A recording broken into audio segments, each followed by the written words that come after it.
Tita J. Tito JR. Tita J, Tito JR.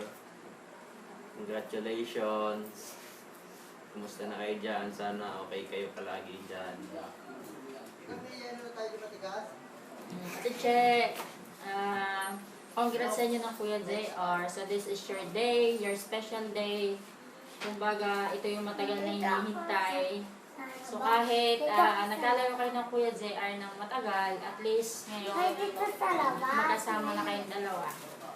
So, kailangan maging okay yung relationship nyo kung may nangyari man dati na hindi maganda. So siguro yun lang yung sign para mas maging matatag yung relationship.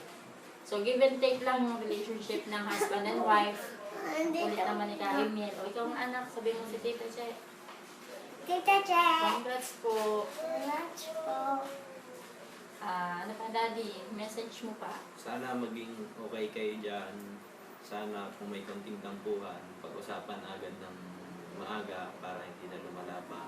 Kayo din naman dalawa yung mag-aayos niyan.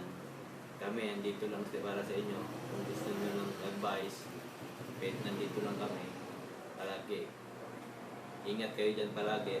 Sana maging matagumpay yung pagsasama nyo. Walang maging problema. Oo nga. Stay strong para sa isa't isa, lalo na kapag meron na kayong baby. Katulad ng namin. Kasi yung baby yung nagpapatatag ng relationship ng mag-asawa. Sana magkaroon tayo ng katulad ni Emil na makulit. Ang pagkakulit ko. Sobrang kulit nito. Okay lang yung makulit kaysa sa walang makulit na kukulit sa inyong dalawa. So enjoy life. Ayun nga, be strong sa isa't isa kasi kayo lang dalawa yung sabihin na nating magiging magkaagapay dyan. Kasi malayo yung family ng kay JR, family ng Ate Che. Tsaka thank you nga pala Ate Che sa lahat, sa mga tulong mo dito sa amin. At tsaka sa Kuya JR. So natutuwa ko sa Kuya JR kasi kahit na hindi pa settle as yung relationship niya sa marriage life, napaka-supportive niya para sa pagpasok ni Cindy, tsaka kung may problema dito sa bahay. So thank you.